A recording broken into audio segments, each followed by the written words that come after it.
Hi guys, and welcome to another session of P2C with Rex. And I'm so happy to see you guys here again for another series on how we are building up very nice and complex applications and making it simplistic that you guys are all following and building out these wonderful apps with me. So in our last video, I showed you guys how you can actually push your code to your repository on GitHub, and that was an amazing video. We did that in less than 10 minutes using AI, Codex in particular. So now in today's video, I'm going to give you guys a new definition of what is going to be when you say I hit a new PR. I'm not really focusing mainly on when you say you're hitting a new PR in the gym, but hitting a new PR when you're actually writing your code. So in today's video, I'm going to show you guys how you can actually set up a PR for your code for you to actually scale that project way further and make it easy for people to collaborate on your project and make it quite scalable across board. So join me on this new session on P2C with Rex, where we're going to be hitting new PRs. And let's go. All right, so before we begin, what exactly is a PR? A PR simply means a pull request. And a pull request, basically, just from a Google search, is a method for developers to propose changes to a code base and request that other team members review those changes before they are merged into the main project branch. It's quite very self-explanatory, but I'm going to break it down a little bit further. In our last video, we were able to push our code to our branch on our GitHub repo. So now we have our code base on our repository. So now a pull request is just basically in a form whereby now you have your project on a repo and it's scalable. Other developers now have the opportunity to collaborate on your project and scale it further.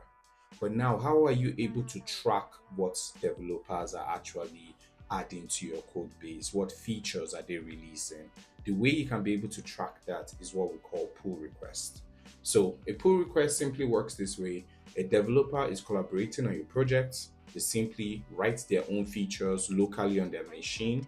And instead of them pushing that code directly to your branch, they send a pull request. The pull request comes in the form of like a ticket.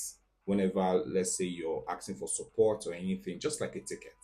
And you now have the opportunity to review what that developer has done, what feature they're trying to add. And if everything is all good with you, the owner of the project, you can just simply merge it and it combines together with the original project. And that is how you keep scaling code and have the ability for different devs to collaborate on projects and scale your project faster. That's basically what a pull request is. So with that said, let's get down to how this operation actually works. Let's get into the practicals right now. So if you remember, in our last project, we were working on this beautiful to-do list application where you can use to track basically your tasks. You can mark them as done and all whatnot.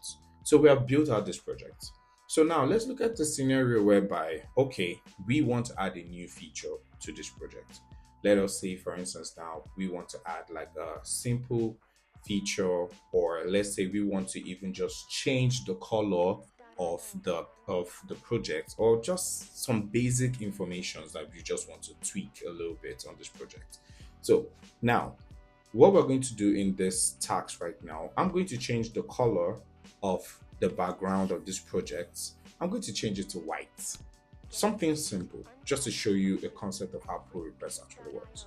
So we're going to head back to our VS Code where we have already written this project, and we head over to Codex. If you don't know how to set up all of these steps, setting up the project, setting up Codex, I'll leave a link to our previous videos where you can go watch that and get yourself up to speed and join us where we are right now. So a very simple thing we're going to do right now. We're going to change the background of our to-do list application from the nude color. Let's change it to white. Let's give it a white background. So we're just going to interact with Codex saying simple prompt. Let's change the background color of this app to white.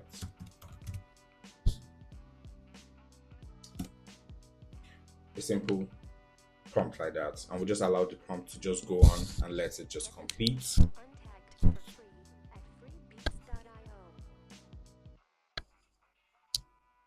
All right, wonderful, done. Okay, so now that that has been done, all we just simply need to do is go to our where we have hosted it locally, where we're viewing it on our browser, and confirm if those changes has been done.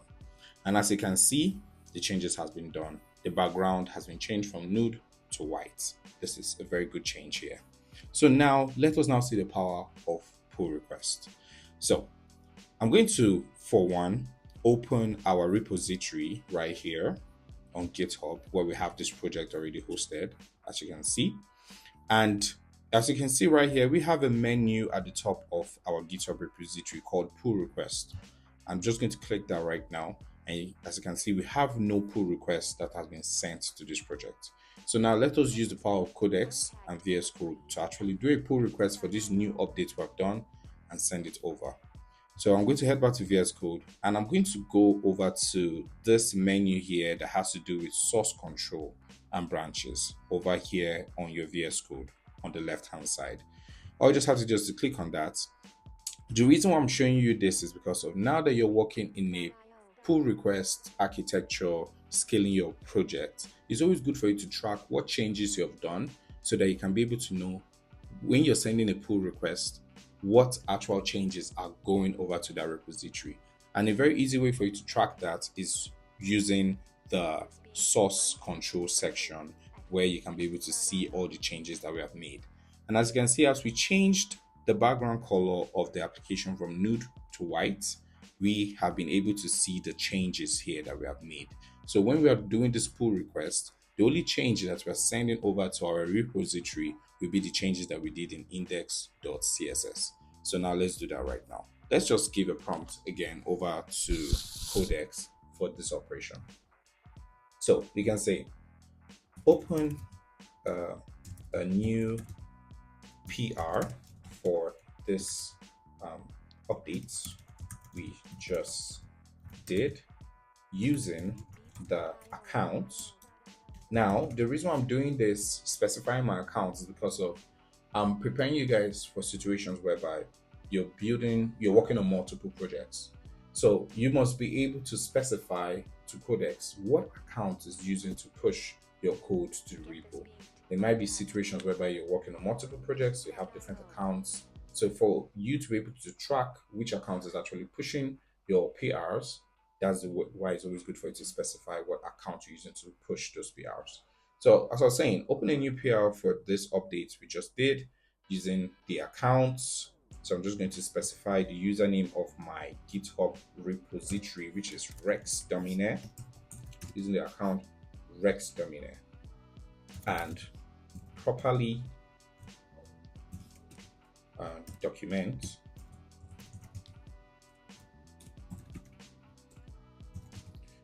what the PR update is all about.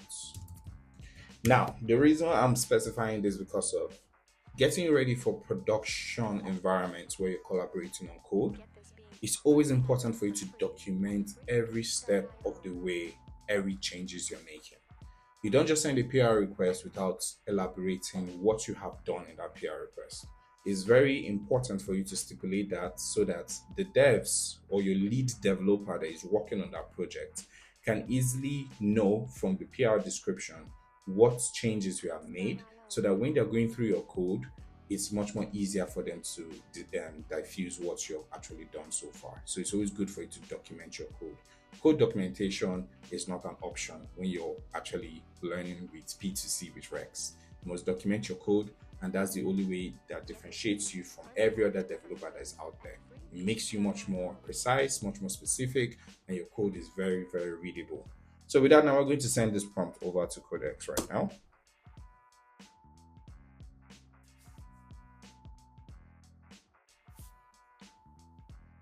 All right. So at the moment right now, Codex is going to go through what we are sent and it's going to create that PR. So it's going to take a little bit of time. I'm going to use the power of video editing to just go through all of the steps right here. All right, perfect.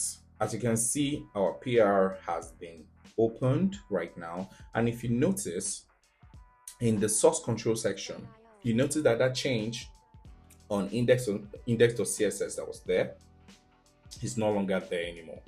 It means that we have actually pushed that PR. So that is a very good way for you to track and know whenever you're sending your PRs if they've actually been done cleanly. It's for you to just keep monitoring your source control here on your VS Code. So right now, with that done, let's head over to GitHub. So heading over to GitHub, I'm just going to refresh this page right here.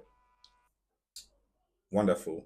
And as I've refreshed, you can see that we have a new PR that just came into our repo right now with a very, very descriptive description, which is update UI background to white.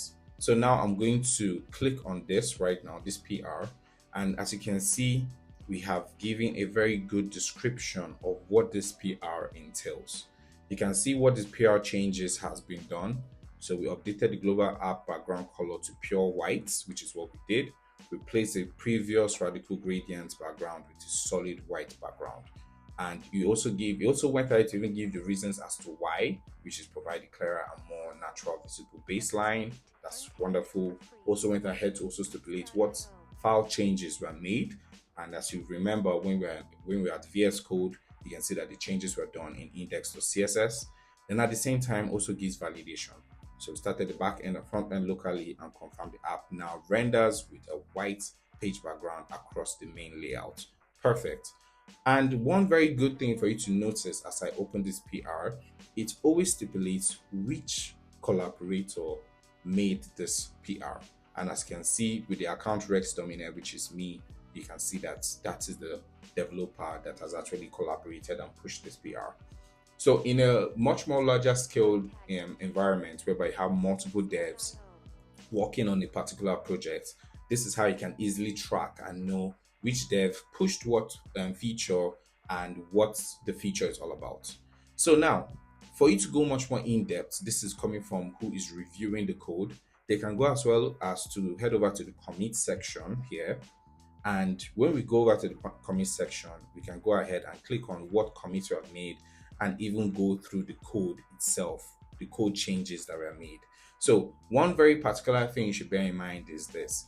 Any section you see marked in red is basically what was previously in that code, and any section you see marked in green is what was replaced in that code, what was added in that code. So as you can see, we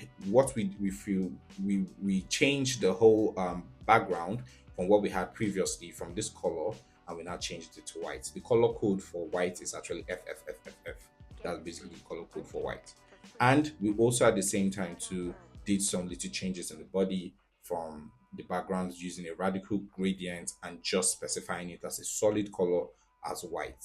So with this now, your code reviewer can be able to go through and see exactly what you've done in the code base. Everything is all good. Then they can head over to merge this to the branch. So now your code is being reviewed and GitHub has actually run checks on it at the same time to make sure that there is no external environments being sent into the code base or the code base that you have changed is far off from what is original in the repo. As you can see, all the checks have passed. Now as the checks has passed, we can just go ahead and merge this to the main branch. So all we just simply need to do is just click on merge this pull request, then confirm the merge, and voila, the merge has been successful. And now one thing I always like to do is always to keep your branches clean, because when you create a pull request, what happens in the background is that a staging branch is created where that your changes has been made. The reason for that is because of it's very safe that way. If you're actually creating the pull request on the main branch, what if the code review doesn't pass, or maybe there's a bug in that code, you end up breaking the whole system. So the intelligent way it is being done is a staging branch is being created, which I'll just show you right now. If you head over to the code section in your GitHub repo, if you notice, we have two branches here. We originally had two branches when we created this project. We had main and staging. But if you notice now, we now have like a little staging branch that was created. And this staging branch was created all because of the fact that we did a pull request and we are adding a new feature where we can test it safely. Everything is all good, then we merge. So now that that is all done, we can just head back to that pull request because I like to keep things clean and not to be having all the clutter of the staging branches. So we head over to the pull request. Let's go to closed section here because we have our pull request that is closed. I'm just going to head back to that closed PR. And if we scroll down, you see we have an option to delete that staging branch. So just delete it so you don't need it after the merge has been done so that you keep your environment clean. So if we head over now to the code section now and we click on our branches, you can see we have just these two main branches that we have created, our main and also our staging branch. Voila. So now, with that said, you guys have learned how to quickly run a PR. And as I said, you guys have hit a new PR today. And I'm so glad that you guys are able to learn this. As you can see, it's quite easy. It's just basically understanding the principles. And once you already understand the principles and the background, it's easy for you to build and scale from there. I hope that this video was quite very helpful to you guys. And if you find videos like this very interesting, I'd like you guys to just like and subscribe because YouTube really likes the algorithm to pick what people likes and recommend it to other people that would actually need videos like this. So, and I hope to catch you guys in the next one. Again, we'll talk about ways that we can actually scale this project and push it to the cloud where you can actually access it anywhere. So I'll catch you guys in the next one. Peace.